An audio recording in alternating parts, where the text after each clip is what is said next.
Čia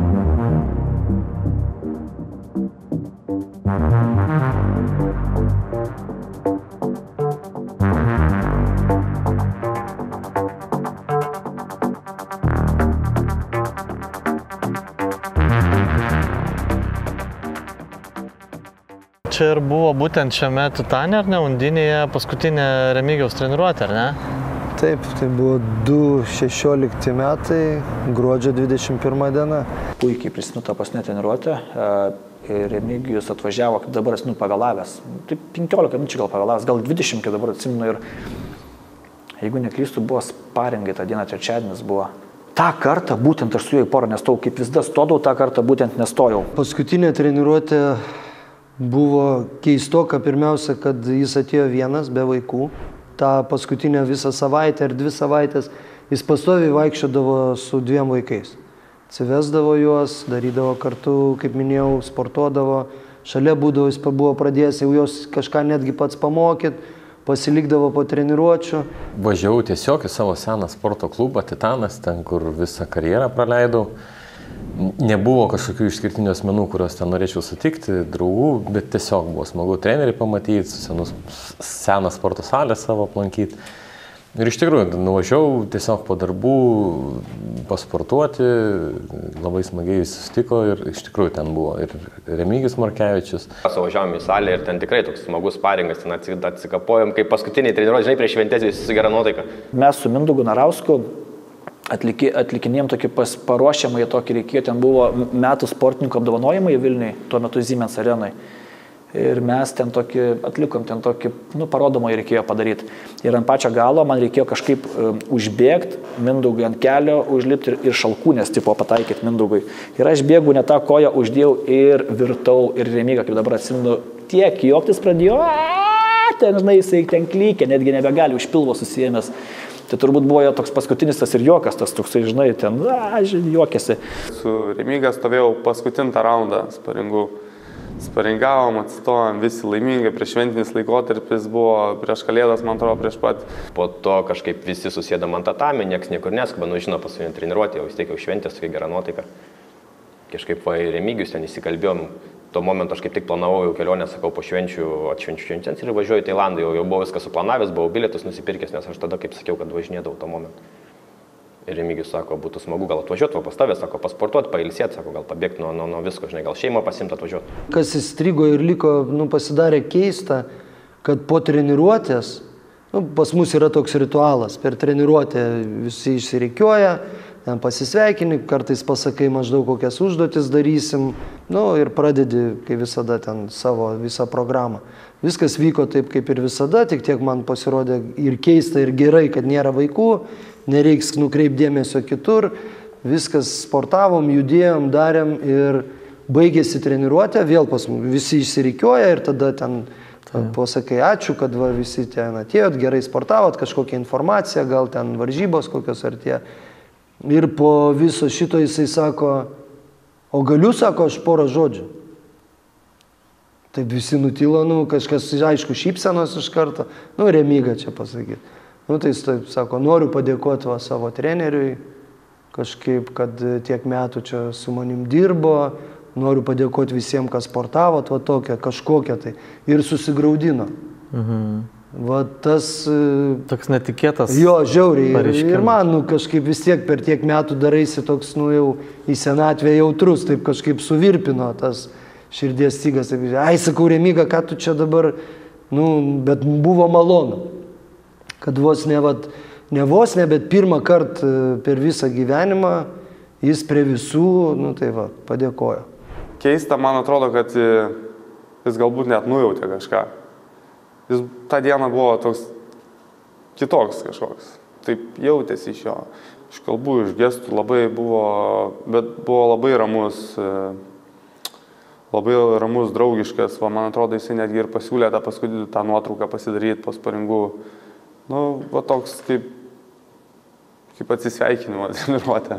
Sustojom, nusifotografavom, bendrą nuotrauką pasidarėm ir Remigijus sako, tai gerai, sako, išsimaudau, grįžtu namo, sako, ir užtaginus visus įkelsiu į Facebook. Ir mes taip visi įsiskirstėm. Būtent aš buvau vienas iš tų 3 žmonių, su kuriuo paskutinis atsisveikinom, tai buvo treneris. aš ir klubo administratorė buvo irgi. Tai žodžiu, jis taip irgi ten dar undinį įkišo galvą, tokia lapinė kepurė, kaip dabar atsimenu, įkišo galvą, jis ten kažką papasakojo, čia sako, pavėlavau, bet labai norėjau spėti treniruotę. Ir ten tais toks į tą galvą įkišęs, ten, taip žinai, tada buvo šalta, dar žiema, man atrodo, buvo, aš jeigu neklystu. Jis taip stovėjo irgi ir klubo administratorius sako, tai Remigijau, nu tai, sako, arba užeik, sako, tu pas mus, arba, aš sako, gal eisiu jau.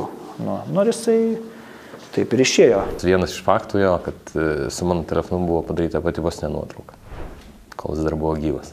Kaip pasiekė žinia, kad jo nebėra gyvųjų tarpe? Labai neįprastai, nes aš kadangi jau gyvenau Vilniuje ir tas Kaune apsilankimas toks išskirtinis buvo, tai aš įsėdau automobilį, įsidėjau postą, kaip čia buvo fainai, į Facebooką ir bevažiuojant jau realiai ties Elektrėnais jau ten matau, kad telefonas kaista, natūralu tamsu, naktis važiuoji. Bet kažkaip įtartinai pradėjau skambinti, ar tu matėjai, ar tu girdėjai, net sustojau, realiai ištryniau postą kažkaip, ta savijauta tokia pribloškinti buvo, kažkas tokio netikėti. Sėdžiu namuose, vakarienę valgau, žinai, taip jokiuosi dar draugiai pasakos, kol turėtų Remigijus nuotrauką įkelti, žinai, nusifotkinom visi. Ir laukiu ir bam straipsnis. Neatsimenu kažkoks straipsnis, ar ten 15 minučių Delfi, neatsimenu, kad rastas prie namų negyvas Remigijus Morkevičius. Ir man taip iš karto toksai bam šokas, gal, žinai, gal žmogus perspaudė treniruotį, gal po pertraukos atėjo, gal sveikata, gal kažkas, negalvoji, kad ten kažkas nutiko baisiau. Ir bam žiūri, žinai, kad bam nužudytas. Taip atrodo, žinai, atsisėdi, viskas nusvyra rankos, tuo momentu pradeda apie viską galvoti, žinai, kas, kodėl, kaip, žinai. Tada vesdavau 2 grupės, viena buvo pagrindinė, kurioje jisai treniravosi, ir tai būdavo nuo 6, o nuo 8 ateidavo vyresniųjų grupė, kas ten dirbantys studentai, ir 8 valandą pradėjau kitą treniruotę jau viskas, ir gal po 8:15 ar po 8:20, kažkur va toks laikas, nes buvo žiema, gruodžio 21, čia prieš pat kūčias, kaip tik jau ta tokia šventinė nuotaika. Iš Rūbinės atbėga vienas sportininkas, dabar net neatsimenu kas, kuris sako, treneri, čia teisybė, kad Remigą nušovė. Sakau, tu durnas gal? Taip, durnas. Taigi ką tik buvo treniruotė, va ką tik, prieš 20 minučių išvažiavo, nes tuometinis klubas buvo Jonavos gatvėje, Senamiestyje, tai ten iki Šilainių 10 minučių važiuoti. Sakau, nesąmonėgi ką tik išėjo, negali būti. Ir taip tokia, baisi nuojauta, kažkoks toks šaltis. Sakau, palaukit, biški, bėgu į kabinetą, nubėgau į kabinetą, atsidarau ten kompiuterį, nežinau, kažkokį tai portalą pirmą pasitaikiusi. Ir va, žiūriu, ir taip šokas toks. Tada televizorių įjungiu, tada susikaupiau, susiėmiau, galvoju, ne, reikia, pabaigti treniruotę. Atėjau į treniruotę, bet taip tokiam kosmose kažkokiam pravedžiau treniruotę ir tada ką, prie televizijos ir žiūri žinias ir va, matai. Jisai labai vertino savo šeimą, jisai labai mylėjo savo šeimą ir čia yra, žinai, tas buvo irgi labai pagirtina ir gražu, bet pinigų nebuvo. Visą laiką nebuvo pinigų, sako, irgi buvo kalėdinis metas ir namuose nei eglutės, nei žaislų nebuvo ant eglutės. Nebuvo už ką pirkti. Tai jo, sako, ėjo kažkur tai ieškoti, kur nuimti nuo kažkokio kiemo, kažką daryti, sako, sako, jisai mylėjo savo vaiką. Aš nenoriu, kad mano vaikai būtų be kalėdų, bet nėra už ką. Ir tu gali teisti žmogų, gali neteisti žmogų. Aš, aišku, galėjusi pradėti dirbti, galėjusi daug ką daryti, čia žinai, bet čia kas mes tokie, kad spręstume ir teistume. Čia buvo jo pasirinkimas laikyti savo, aš nežinau, kuo jisai gyveno, ką jisai veikia gyvenime, aš jau taip giliai, mes nebuvom tokie artimi draugai, mes labiau, sakau, mūsų tokia draugystė, pažintis buvo labiau ant pagarbos pastatyta ir sujungta būtent šito sporto, nedaugiau. Bet buvo tokie momentai, kai jo atsiskleidė, atsivėrė, pasipasakojo, žinai, aš kaip ir sakau, visą laiką galima kreiptis, kom galėsim, tom padėsim. Bet kitiem, žinai, žmonėm ego neleidžia tai padaryti. Bet jis net nebuvo atvažiavęs pas tave Vilnių. Taip ir neatvažiavo. Kaip tave pasiekė žinia apie tai, kad jisai rastas prie namų nušautas? Iš pradžių aš nepatikėjau. Kažkokia nesąmonė, negali būti. Bet pradėjau internetą jungti, ieškoti, ar tikrai čia, nes turėtų būti per visus portalus ir žiūriu, kad visur yra.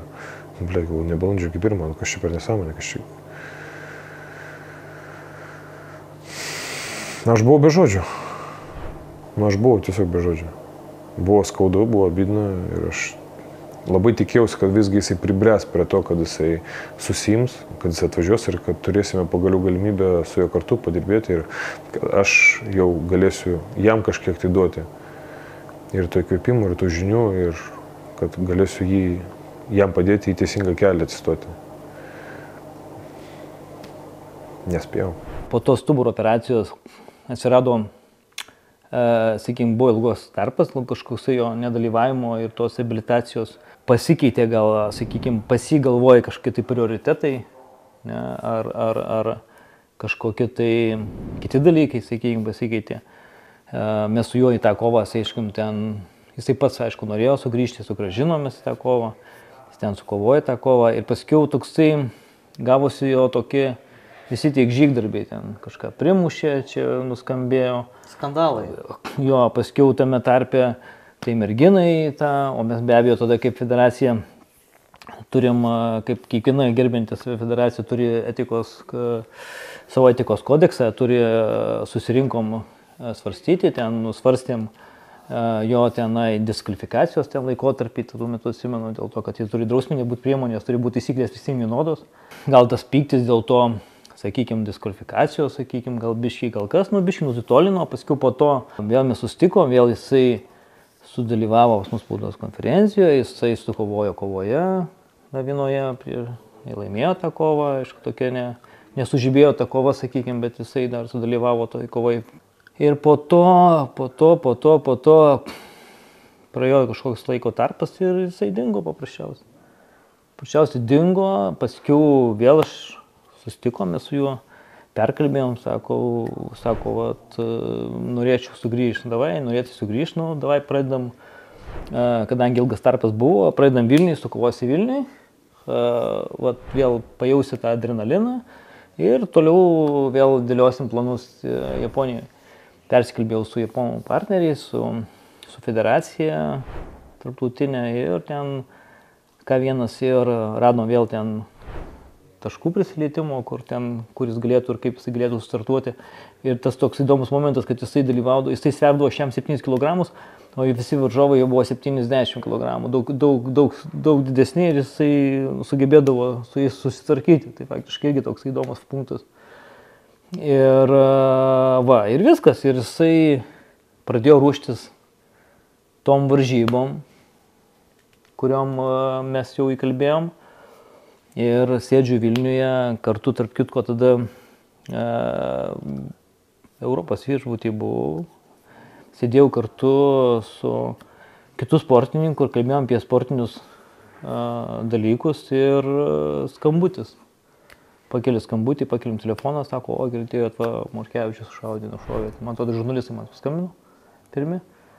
Tai ir viskas, jisai ruošėsi varžybom. Pradėjo ruoštis varžybom, sakykime taip. Grįžo iš treniruočių ir visi tą rezultatą žino, koksai. Žodžiu, apie jo mirtį sužinojai susitikimo metu būdamas, ar ne? Jo, susitikimo metu, bet kaip taip mes sportinius reikalus aptarinėjom ir paskambino žurnalistai. Ir ten tas, aišku, tokia naujiena kaip iš dangaus ir aišku... Tokia tavo pirma reakcija buvo? Demokratinėje civilizuotoje šalyje, tokie dalykai, tai čia kaip per filmą ateina. Kaip 90-ais laukiniais, kas buvo turbūt įprasta. Tai ne 90-ais čia tiek suvaryt kulkų, tai čia ne 90-ais, čia 42. O kokia tavo buvo reakcija, pirmiausia, kaip šitą pasiekė žinia? Kokia reakcija? Pirmas... košmaras, tai kaip gali pakomentuoti, nušauna tavo, ne tavo, ne mano, klubo, bet mes kaip federacija vis tiek jisai ten skaitėsi federacijoje, sportininką nušauna, tai kas, šokiruoja be abejo toksai, bet kokį žmogų šokiruoja, bet kokį žmogų nušauna gatvėje, tai čia jau yra šokas, o čia tą, kurį pažinojai, tai tada kažkada klausimą, dėl ko ir kas. Tai norėjau paklausti, sportininkų bendruomenį, kokios versijos sklando kad dėl ko taip galėjo nutikti? O jos iš viso nesklando. Šis nėra. Nu, aš pavyzdžiui, neturiu net bendro supratimo, nes, sakykime, praktiškai, paprastas klausimas, nušovė, dėl ko nušovė. Tai mes nežinom jo nuo to laiko, kai nutrūko mūsų, sakykime, po tos operacijos, atitolo, sakykime, kaip ir mūsų tas bendravimas, tai jau buvo nutitolęs jisai kažkur 1,5 metų gal. Ir per tą 1,5 metų, ką jis veikė, kur veikė, ką darė, kokia jo aplinka buvo, kas... Ir čia ten reikėtų ieškoti, sakykime, tų klausimų. O kas liečia sportinės pusės, tai viskas buvo gražu. Viskas buvo, iš tikrųjų, rezultatai buvo labai aukšti, buvo labai geri aukšti rezultatai. Ir tikrai talentingas žmogus buvo, o užkulisinė veikla, ar talentinga ar netalentinga, tai čia jau ne man spręsti. Jau paskui, kai jis buvo metęs sportą, jis jau man buvo por kartu skambinęs ir klausęs manęs patarimo, galbūt iš manęs prašė įkvėpimo. Tai sako, kad labai norėtų grįžti į tą sportą, bet nežino, dvejoja, gal ir būtų gerai, bet čia tik reikia laiko įdėti panašiai. Aš vis laiką sakiau, atvažiuok, kom galėsim, tom padėsim. Galėsit pagyventi pas mane, pasportuoti, pajudėti, sakau, bus kartu eisim, sakau, ir vėl išlysi, nes ir su pinigais jis sakė, kad pas jį problemas ir panašiai, sakau, sakau, padėsim, paskiau ties laikas įsilyginsi viską. Bet, sakau, jeigu yra dabar galimybė ir noras, tai, žinai, motivacija be veiksmo lygų šūdui. Jeigu tu jauti motivaciją, turi įveikti iš karto. Jeigu tu to nedarysi, sakau, taip ir nenueisi. Ir tik paskiau, jau vėliau, po šitų skambučių visai neužilgo ir sužinojau tą žinią, kad jo nebėra. Žodžiu, čia visai buvo prieš pat mirtį jo tas noras, ar ne, sugrįžti į profesionalų sportą? Jo. Mes, sakau, renginį buvom kažkur susitikę, paskui pasiskambino jisai man irgi sako. O kodėl jisai buvo nutraukęs? Tau tiksliai dabar nepasakysiu, bet aš kaip suprantu, kad dėl finansinių problemų ir jis norėjo pradėti daryti pinigus, jis norėjo gyventi normaliai, nes pas jį pastoviai buvo tasai nepriteklius ir pinigų, ir trūkumas pinigų jo, ir suprantate, jis pastoviai mėtėsi, tai ten, nežinojo, kom imtis. Jisai sporte, vėlgi, kaip ir daugelis skandalingų atletų, kol sportuoja, kol užsiima tą veiklą, kol turi tikslą, svajonę, jie yra pavyzdingi ir sportininkai, ir asmenybės, bet tik nuo savo tikslo nusimuša, jau jų nebėra. Ypatingai, kai dar žino, kad potencialo yra, bet jo neišnaudoja. Tai tada tas nuoskauda, tas alkoholis, kas pasijaut buvo problema visą laiką pas Remigijų, išgerdavo ir paskiau tik tais kitą rytą suprasdavo, ką jis pridarė, nes aptemdavo protas ir panašiai. Tai apmaudu, iš tikrųjų labai apmaudu. Nes, kaip asmenybė atrodo šviesi, pozityvi ir labai daugam imponavo. Ir žinot, kaip daugelis sako, visų laikų geriausias. Tai aš suprantu, kad žmonės ne iš techninės pusės ir ne iš pergalių pusės jį taip skiria. Jį skiria grinai emociškai, nes jisai suteikdavo žmonėm emociją tuo metu. Bet iš techninės pusės ir sportinės pusės, ne. Tuo metu tos eros, taip. Be jokios abejonės, jisai buvo vienintelė ryškiausia Lietuvos tokia žvaigždė, kovinio sporto, kuri parodydavo mums visiems, kad įmanoma. Kaip kiti reagavo sporto pasaulio žmonės? Sudėtingai skambučiai, faktas, iš karto pasipylė skambučiai, kas, kaip, kodėl, panika tokia, šokas, realiai didžiulis šokas.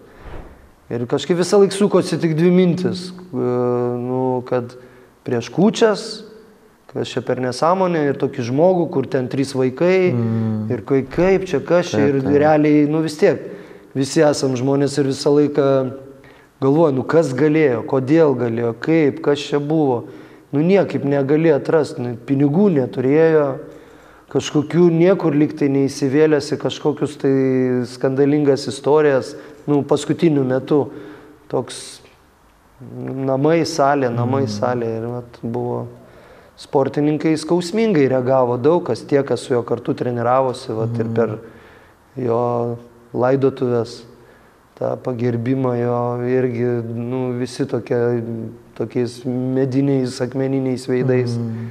Šokas visiems žodžiu. Nu, šokas tikrai buvo netikėta. Nu, visada, kai gyvybė atimama, nu, kažkaip, kai savaime žmogus nuo ligos miršta ar avarijos vienaip, o kai taip kaip jis, tai nu, keista, nesuprantama, sudėtinga ir toks didžiulis klausimas, kodėl. Daug maž girdėjau paskolų, kokį gyvenimo stilių jisai veda. Aišku, nemalonu, kad taip atsitiko, bet turbūt buvo tokia tikimybė ir jam nepasisekė gal kažkiek. Aš neįsivaizduoju, man sunku komentuoti, nes jeigu tu, pavyzdžiui, važinėjai labai greitai, visada yra tikimybė, kad tu kažkur įsirėši. Jeigu tu gyveni kažkokį gyvenimo stilių, ir yra tikimybė, kad tai pakryps į blogąją pusę. Visi natūraliai žinojom, kad jis turėjo tam tikrus sąsajų su tuo kriminaliniu kažkokiu pasauliu, tai buvo pakankamai akivaizdu, kad vienintelė versija ties tuo ir galėjo būti. Virš 200 žmonių liktai buvo apklausta, kažkokias versijas jie turbūt turi. Man versijos kaip tokios nepateikė jokios. Klausė mano nuomonės. Nu, mano nuomonė aiški, kad tikrai aš nežinau, negaliu žinot ir tikrai, vat, kaip kalbėjom, kad šokas, bet tik tai tiek pasakė, kad tais laikais nu, tokį nusikaltimą padaryti ar užsakyti galėjo tik tai žmonės turintys pinigų. Tai klausė tokių dalykų, su kuo turtingais žmonėmis jisai bendravo. Tų turtingų žmonių nemačiau jo rate. Jeigu būtų bendravęs su kažko turtingais, gal ir pats būtų turėjęs pinigų. Nes paskutiniu metu tikrai sunkiai sudūrė galą su galu ir va taip laikėsi. Vos, tai net neįsivaizduoju, kam jisai galėjo perbėgti kelią, kurioj vietoj, kaip tai pasielgti. Kažkokios nuostabos nebuvo, nes ten buvo tų tokių atgarsių, tų tokių įvykių jo gyvenime jau įdomių, tai prie kažko prisikabino, tai dar kažkas. Galima buvo kažko tikėtis, ar nu, bent gal nes tokia pabaiga, bet žuvo tada arba iš gyvenimo, sakykime, išėjo jaunas žmogus, sportininkas, kurį pažinojau, tai taip sukrėtė, bet nu, jo, jis buvo įdomus žmogus, o įdomiem dažniausiai nutinka įvairūs dalykai. Kas įdomiausia, kad kituose tokiuose rezonansiniuose nusikaltimuose tai išgirsti versijų. Taip. O kas liečia Remigijų, tai nu, negirdėjau nei vienos versijos. Kas keisčiausia, ar ne? Kad va, tas ir yra keista, kad, žinot, kaip būna, pasiskolino pinigų, neatidavė, kažką įžeidė, kažką užgavo, kažką pagavo, kažką ten vėl kažkaip pasielgė neteisingai, o šitoj vietoj negirdėjau sklandančios jokios versijos, tik visada girdėjau, vat, kaip sakau, ir man pačiam tas, ir visada ateidavo, kodėl? Dažniausiai ne kas, bet kodėl, už ką? Va toks, vat, ir tikrai, niekaip nesugalvočiau, taip jeigu padėlioti, kažką sumuštų. Tai atsakas turėtų būti toks pat, gal sumuštų labiau. Kažkur kažką ten, nežinau, nes jeigu kažkokie pinigai, tai žmogus negyvasgi nesugebės atiduoti pinigų. Tai logikos nėra. Turėtų pinigus tada kažkaip priverst gražinti. Kažkas, kad kažką girdėtų, nebuvo. Buvo pas visus savotiški išvedžiojimai iš, kaip sakant, skaičiai įtraukiami iš šiknos. Kad va, turbūt tas, turbūt anas, kažkam skoloj, kažkam vėl turbūt kažką pridarė ir panašiai, bet už kažką pridarimą sušaudyti prie namų, aš nežinau, ką čia reikia žmogui padaryti. Kam padaryti tokiam? O iš mūsų tų 5 draugų, ne vien Remigos susiklostė likimas toks liūdnas, nes kaip žinai, Arną Teišerskį, mūsų draugą, iš tų 5, kurie ėjom sportuoti, pakirto kulkos laiptiniai mūsų namo, tiesiog dėl neišaiškintos priežasties po šiai dienai neištirto nusikaltimo buvo jisai nušautas, lyg tai spėja, kad tiesiog netyčinis buvo nelaiku ir ne vietoje Arnas pasitaikė, nes jo, reiškia, tam name buvo apvaginėjimas butas, suveikė signalizacija, vagys šalinosi ir per Arno butą Arnas pasipriešino, tiesiog nelaiku ir ne vietoje ir buvo nušautas. Taip, toks jo neišaiškintas iki šiol nusikaltimas, nors ten aiškina, kad neva tai galėjo nužudyti jį Zamolskis su savo kompanija. Buvo, skaičiau, taip, tokių versijų buvo, nes jie ten siautė tuo metu stipriai, ta porelė. Dar viena įdomi detalė, kuri atskleidžia Imre Arakaso rimtą požiūrį į savo tą, tarkim, pavadinkim, kriminalinę veiklą, tai kad jisai, kai vyko žudyti Gijos Zabahytės, jisai minėjo, kad jisai važiavo apsižiūrėti su sulankstomu dviračiu. Ne su automobiliu, ne pėsčiomis, bet tiesiog atvyko su sulankstomu dviračiu į Kauno kvartalą šalia botanikos sodo ir būtent apsidairė, kur ten gyvena jo pasirinktas taikinys, kaip galima atsitraukti tame rajone ir tai parodo tikrai vėlgi samdomo žudiko požiūrį, kad jisai labai rimtai žiūrėjo savo darbą. Ir jis važiuodamas su tuo sulankstomu dviračiu pamatė, kaip jo auka važiuoja automobiliu, nes prieš tai jau buvo gavęs aukos fotografiją bei registracijos numeris.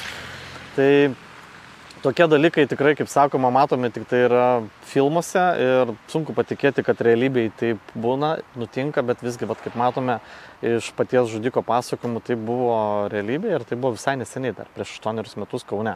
O kaip tu žiūri į tas atvejus, kur išimtinai žudavo, krisdavo nuo, tarkim, klastingų kulkų tie jauni sportininkai? Daug jų tokių buvę yra Kaune per visą istoriją.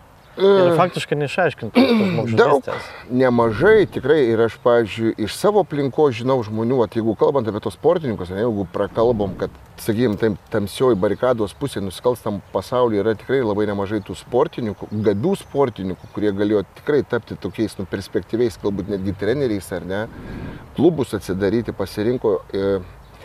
Tai aš galėčiau pavardinti netgi savo vaikystės draugus, kurie galėjo būti perspektyvus, tarkim, vienas dziudo, kitas yra žmogus, kuris buvo fenomenalus iš tikrųjų bokse, jų nebėra. Nes pasirinkti ne tos taisyklės, ne tas gyvenimas, ne tas pobūdis ir iš tikrųjų įtraukia, gyvenimas baigėsi tuo. Tai dėl to irgi vėl liūdna, ar ne? Ir jie jauni visi žuvo. Ir visi jauni, tikrai jauni. 30. Gerokai virš 20 dar prasidėjo viskas nuo 20 metų, ar ne? Tai pagalvojus, tik gyvenimo pradžia. Tai 20 metų yra labai nedaug, kokie taip vyresni. Ir iš tikrųjų, Remigijus tikrai nėra vienintelis žmogus, sportininkas. Yra mes praradę kažkada esam tikrai ir perspektyvių karate meistrų, kurie tiesiog buvo tas laikmetis, kada patraukė į tą tamsėją pusę. Ir su sportais buvo viskas baigta, ar ne? Bet, taip kalbant, ne pozityviai, bet iš tos pozityvios pusės iš tikrųjų, mes turim ir aibę kitų tų sporto meistrų, tarkim, ten gali net vardinti, tas Sergejus Maslabojevas, Tomas Pakutinskas, Laurinas Urbonavičius, Linas Jonika. Tai yra žmonės, kurie, tarkim, iš savo karjeros žengia į trenerio darbą ir tikrai ugdo jaunąją kartą ir vėlgi skiepia tą pačią discipliną, kuri labai labai svarbi yra. Kaip manot, kodėl tie, kai kurie tikrai tokie talentingi kovinio sporto atstovai, ten ir dziudo, ir bokso, keletas karate, ką kalbėjom, tas pats Morkevičius, kodėl jauni tiesiog, kaip sakoma, krito nuo tų kulkų, kaip jūs galvojat? Aš tai taip suprantu, kad yra taisyklės ir jų reikia laikytis. Bet kur, gatvėje, kalėjime taisyklės yra, gyvenime. Ir jeigu tu peržengi ribas, arba viršiji greitį, arba kažką padarai ne to, taip ir tau atsitinka.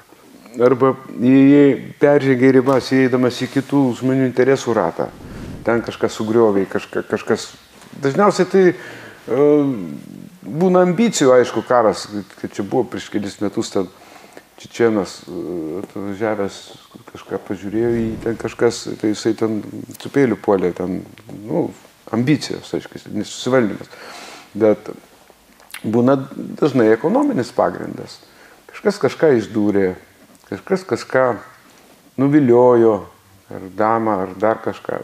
Principai yra daugybė tų versijų, bet einant vis tiek nusikalstamų kelių, vis tiek prieinama prie kažkokio tai rezultato. Ir jis dažniausiai būna negatyvus. Kelias blogas. Ne į tą kelią, kaip sakoma, pateko žmogus. Galima sakyti, kad kovinio sporto Profesionalam netgi kartais turbūt iš vis vos neužsidarius reikia gyventi, nes tu neaišku, kokią situaciją gali būti ir įveltas. Nu tai faktas, nes, nu, sakau, čia buvo lygi vieta. Matė visi žinomesnį veidą, nes aš tik tą vakarą, mes tada šventėm, nes tą vakarą aš nugalėjau pasaulio čempioną. Už viskas sumokėta, viskas padaryta. Sakau, tu sąskaitą atneštų, kur sumokėsiu, išeisim. Ne, jinai vis tiek draskosi čia, jinai ten kažką. Nu kas tau yra, sakau, nu padėk tu, sakau, tos bakalus, sakau, tu išeisim gimės. Tu asilai, tai padėsiu. Nu, man, jaunam dar čia buvo 12 metais, čia prieš 11 metų, prie draugų, prie kitų žmonių, kurie ten tik mane sveikino už pergalę, man, aišku, man ego sugrojo, aš net čia nepagalvoju, aš atsistojau ir išpiliau, tai aš sakau, tu žiūrėk, kaip išneki. Paskui aš pagalvoju, gal nereikėjo taip daryti, bet čia buvo reakcija mano jauna, nes taip elgtis, tai aš manau nepridėra. Jeigu aš dabar tau pasakysiu prie tavo moters arba dar kažką, asilėtų, grybėtų, tu irgi galbūt sureaguosi, pastumsi ar dar kažką, nes čia normalus dalykas. Aš manau, nepridėra niekam taip elgtis. Tai jo, tą aš pripažįstu, ten pasikarščiau, bet kad dėl to man kažkam reikėtų 20 tūkstančių litų mokėti, ne, žinokit, ne. Tai jeigu grįžtant, pažiūrint į mano prizmę, ką aš esu praėjęs ir gyvenęs, ir pažiūrint į Remigijaus, mes irgi negalim žinoti, kokia ten buvo situacija. Lyg tai jo sakė, jisai norėjo pakvailiuoti, padurniuoti, pajokauti ir gavosi tokia, netyčinė situacija. Kaip jisai sako, aš ten nebuvau, aš sakyti negaliu nieko. Faktas, kad pirma mintis buvo, kaip taip įmanoma, kaip taip galima, taip negalima taip elgtis apskritai. Bet kas mes kad teistumėm? Kokia nuotaika, kokia situacija buvo. Gal jinai pati norėjo durniuoti, kvailiuoti, bet mes to nežinom. Buvo atsitiko faktas, kad tai kirto per visą kovos menų veidą, bet žurnalistų, daugumos žurnalistų ir yra toks darbas sukelti intrigą ir ant kažkieno užmesti tokį debesį, bet svarbiausia, kad nuo to nukenčia paskui ir kiti. Ir kai man kažkada tėvai irgi sakydavo, kad sudaužys galvą, sulaužys nosį ir ten į kriminalus patrauks, tai visi iki pačio, kovos menai, tai kriminalas, tai čia nieko švaraus, nieko doro, nieko gero. Aš manau, kad ne.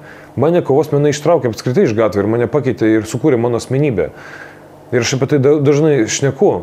Bet vienas toks straipsnis, arba žmogus, kuris iš viso į sportą, kaip į sportą žiūri, tiesiog lankė kažkur tai kažką, tai ne sportas sukūrė tokius žmonės, o patys žmonės tokie ateina į sportą. Ir padaro kokį nesąmonę, kur čia buvo irgi kažkoks boksavasis kažkur tai kažkada, ar iš viso, niekas, tiesiog sportavo boksą. Ir ligoniai Lazdynų apsigėręs ar apsivartojęs atsikėlė ir ten trinkė sesutė, trinkė apsauginiui ir iš karto vėl kovos menai. Tai jeigu tokia situacija, tai kodėl niekas neparašo, kad būtent kovos menai, daro tą, kodėl nerašo, Maslabojevas, kovos menų Lietuvos veidas, važiuoja ten į kalinimo įstaigas, ten kalba apie gyvenimo tiesas, važiuoja į mokyklą, kodėl niekas nepasako, nes niekam geri darbai neįdomus, klikų nesurinks. Reikia tokį šūdą papilti ant žmonių ir tada, aš sakiaugi, nes masė yra, masė yra neprašvitusi. Jiems ką pasakai, tą jie tom ir tik ir ašgi sakiau, kad jie tokie, jiems pritarė, tai jie ten tik tais ploja, komentuoja ir ten įsilieja tose komentaruose. Bet jie niekada nepagalvoja, kad yra dvi pusės visada. Ir bet kuriam santykiuose ar bet kur, tu visada privalai atsistoti ir į tą pusę, pagalvoti, kaip gali atrodyti iš ten. O kas liečia, kaip žmogus, jisai papras žmogus buvo, gal buvo, padūkęs, bet vis tiek kaip sportininkas, kaip žmogus, aš manau, ne vienas atsiliep gerų žodžių. Aišku, gal, buvo padūkęs, gal ten, kažkur buvo, kažkur įsivėlęs, neaišku, bet kažkokia nesąmonė, kažkokia, kaip gyventume akmens amžiuje. Laidotuvėse buvai? Ne, laidotuvėse nebuvau, nevažiavau į laidotuvės. Buvo, sakau, tas momentas sunkus, man tada ir žurnalistai pradėjo klausinėti, kadangi viešas žmogus, tai pažinojo, kaip čia dėl ko ir... Ką žurnalistai klausinėjo tada? Aš jau nebeatsimenu irgi asmeninių jo savybių. Faktas, kažkas norėjo, o už ką gal tu žinai, už ką, dėl ko, aš tikrai nežinau, už ką, tikrai. Po šiai dienai nežinai? Nežinau ir nesidomėjau. Pradžioj pasiklausiu, kas gali būti, tai ta tokia teorija buvo, kad ten dėl kai kokių reikalų, bet daugiau kaip parodomasis ir kad, už netesybas, kaip pasakyti.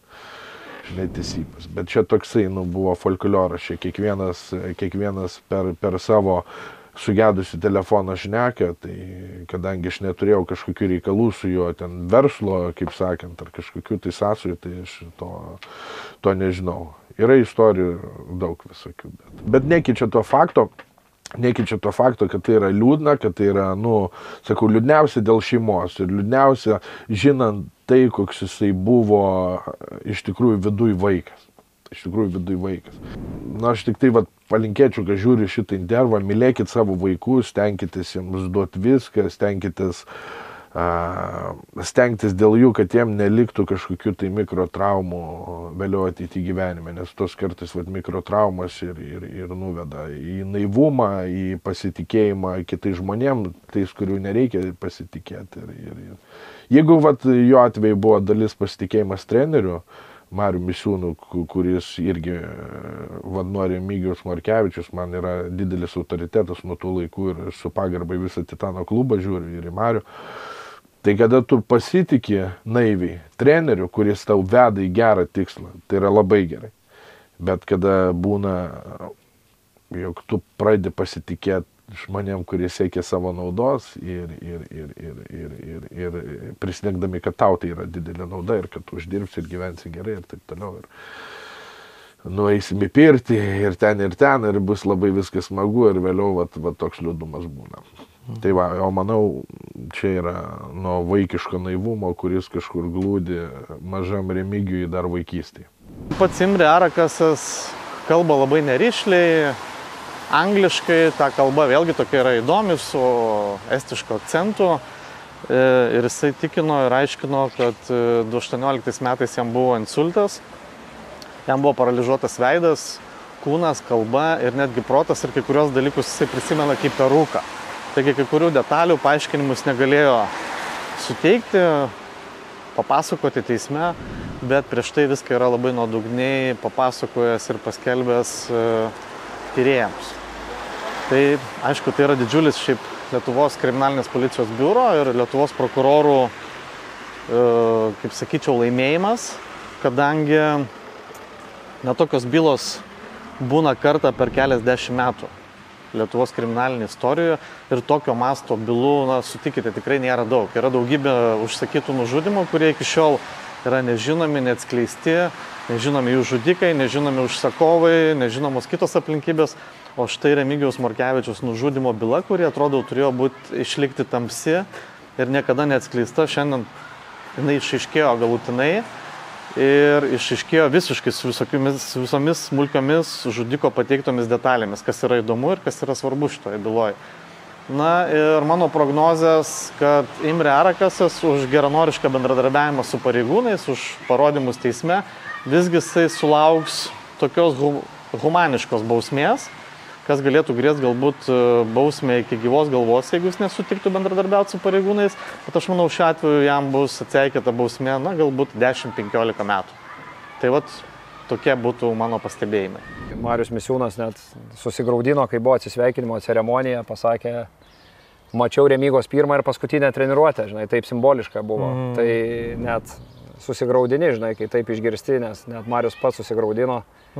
Užaugino tą žvaigždę visiškai nuo 12 ar 11 metų iki pat, reiškia, paskutinės jo treniruotės. Buvau laidotuvėse ir po jo mirties rinkau aukas iš žmonių, rinkau ir drabužius vaikam, žaislus, pinigus, vežiau paskui jo žmonai. Stengiamės irgi padėti kažkaip tai, nors sakau, nebuvome su nei draugai, nei ką, ir man buvo labai keista ir labai keista, kad nelabai kas tai darė. Iškart po jo mirties, po jo nužudimo, jūsgi Facebook'e paskelbėt kaip ir tokį labdaros akciją, kad ar galite paremti Remigijaus vaikų motinai, ar ne? Taip. Gyvenimo draugę. Nes matėm ir klubo draugai, ir kolegos, kas sportavo, ir treneriai, ir visa, sportinė mūsų to kovinio sporto aplinka matė, kad, tikrai jis neturėjo treningai tie patys, rūbai tie patys, viskas ir tie vaikai, tai sugalvojom tokią akciją, kad prisidėti šiek tiek ir aš atsimenu, jo draugės frazė, kad sako, aš apakus, aš tokių pinigų gyvenime nemačius. O ten tų pinigų iš pačioj pradžioj tikrai jų nebuvo daug. Nu ten kažkiek susirinko, aš nežinau, kiek ten tų tūkstančių ar 10 000, kažkiek tai, nes žmonės tikrai aukojo normaliai daug. Mes net buvom padarę tokią, kaip čia gal akciją tokią, padarėm jo marškinėlius ir kas paaukojo kažkiek ten pinigų, daugiau negu ten 50 eurų, dovanodavom tos marškinėlius ten su jo atvaizdu, kad ten buvo užrašyta čempionas ten amžiams, champion forever, kažką tokio. Per Bušido turnyrą po jo mirties irgi vienintelis aš tik tais pagerbiau jį su jo atvaizdu ir man buvo labai keista, kad atrodo taip buvo žmogus ir nebėra žmogus ir visi pamiršo. Marškinėliai buvo tokie specializuoti, ar ne? Jo, specialiai padaryti marškinėliai ir mes parašyta champion forever. Tos marškinėlius aš taip pat nuvežiau jo žmonai po tos kovos. Man atrodo, kad buvo vienas jo geriausių ten tų draugų Hideo Tokoro, japonas. Jisai ir kovoja su juo, bet jie kažkaip tai susibičiuliavę. Ir paskutinį kartą jis, man atrodo, kada buvo atvažiavęs į Lietuvą, kovojo pas mus turnyre, tai buvo su Maikutė išėjęs Remygos atminimui. Tai jie ten Japonijoje irgi kažkaip tai, ta Remyga, man atrodo, iki dabar vis tiek atsimena. Dar dabar yra keletas kovotojų, kurie išeina būtent su jo išėjimo tą dainą, tai... Būtent su to pačiu takeliu, ne? Jo, su to takeliu ir netgi su jo tom frazėm sakomom. Jis ten iš pradžių jo toks tylus balsas, ten pasako keletą sakinių iš tos Mikutavičiaus dainos 3 milijonai. Daug kovų laimėdavau nokautais ir gan greitai. Tai sako, tavo stilius tinka, panašus į Remigijaus galbūt ir sako, galėtum išeiti su jo daina.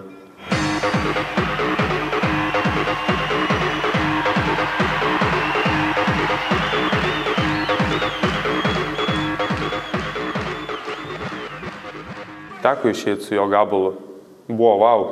Ir daug kas pasakojo, kas sėdėjo toje arenoje.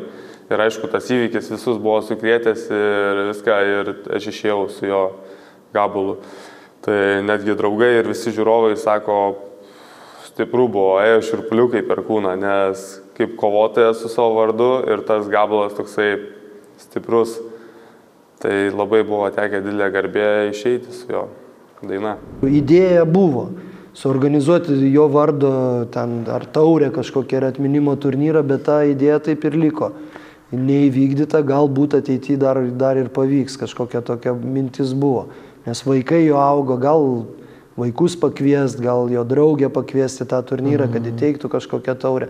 Kaip sportininkui pas mus gal šaly nepriimta, žinai, bet gal kaip kokiam, žinai, Cristiano Ronaldo reikėtų pastatyti paminklą, žinai, Remigai, kad nežinau, čia gal net, kaip sakyti, gal net ne Lietuvoje jis gali atsirasti, o Japonijoje kokioje kaip pavyzdys, nes ten labai gerbiamas yra žmogus ir taip toliau. Man vis dar keista, kad Remigijaus tiek nėra, o kai kurie jauni žmonės ateina sportuoti iki šiol dėl jo, į kickboksą arba muay thai. Tai aš irgi buvau paminėjęs čia vienoje podcast'e, kad būtent tas Brižinskas, šiaip geras kovotojas labai, jo netakis truputį panašios į Erikas Petraitis, sako, jis buvo tose varžybose, kaip Brižinskas kovoja, sako, treneris, sako, jo akis kaip Remygos, sako, dega, tokios labai įdomios akis, sako, žinai, tai ir tas Brižinskas išeina būtent su jo muzika, jeigu neklystu, liktai su jo muzika išeina. Nu tai čia, kaip ir sakai, 6 metai praėjo, bet dar tas pagrindinis motivatorius yra žmogus, kurio jau nebėra.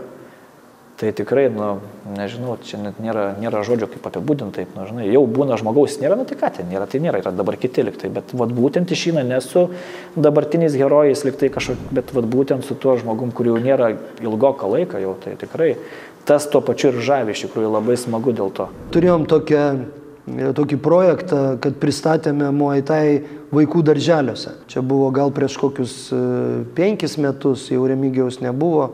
Tai vienam darželėje, darželinukas, tai taip irgi nuskambėjo įdomiai, sako, aš užaugęs būsiu Remigijus Markevičius. Vaidai, ne pas tave treniravosi Remygos vaikai? Taip, treniravosi Remigijaus draugės vaikas, tai nebuvo jų bendras vaikas. Tai treniravosi, taip. Ir paskui dar buvo atėjęs jau tikras Remigijaus vaikas, bet jis dar biški per mažas buvo. Gal vėliau kada ir ateis, vis tiek taip turėtų, tai pagal viską. Tai jo 3 vaiko vardas Titanas yra, tai jo kaip ir priklausyta, tai tikriausiai taip, aš manyčiau. Man kažkada tėvai irgi sakydavo, kad sudaužys galvą, sulaužys nosį ir ten į kriminalus patrauks. Tai visi iki pačiol, kovos menai, tai kriminalas, tai čia nieko švarus, nieko doro, nieko gero. Nu, aš manau, kad ne. Mane kovos menai ištraukė apskritai iš gatvę ir mane pakeitė ir sukūrė mano asmenybę. Ir aš apie tai dažnai šneku. Bet vienas toks straipsnis, arba žmogus, kuris iš viso į sportą, kaip į sportą žiūri, tiesiog lankė kažkur tai kažką, tai ne sportas sukūrė tokius žmonės, o patys žmonės tokie ateina į sportą. Ir padaro kokį nesąmonę, kur čia buvo irgi kažkoks boksavasis kažkur tai kažkada, ar iš viso, niekas, tiesiog sportavo boksą. Ir ligoniai į Lazdynų, ar apsigėręs, ar apsivartojęs, atsikėlė ir ten trinkė sesutė, trinkė apsauginiui ir iš karto vėl kovos menai. Tai jeigu v tokia situacija, tai kodėl niekas neparašo, kad būtent kovos menai, tipo, daro tą, kodėl nerašo, Maslabojevas, kovos menų Lietuvos veidas, važiuoja ten į kalinimo įstaigas, ten kalba apie gyvenimo tiesas, važiuoja į mokyklą, kodėl niekas nepasako, nes niekam geri darbai neįdomus. Klikų nesurinks. Atrodo, čia kaip vakar beveik buvo, net nesupranti, kad 6 metai prabėgo tas toks laiko tarpas, nes sakau, to Remygos visur pilna būdavo. Tas Titanas yra, Remyga, Titanas, tu žinai, kažkaip nežinau, tokia asimiliacija turbūt, ar ne? Ir likimas pasisuko, kaip būna legendoms, ne? Čia grinai toksai legendų likimas, kada tu iš nieko šauni on top, turi kažkokius kritimus, vėl kilimus ir galiausiai baigėsi tragiškai tavo gyvenimą. Ir ateina debesėlis su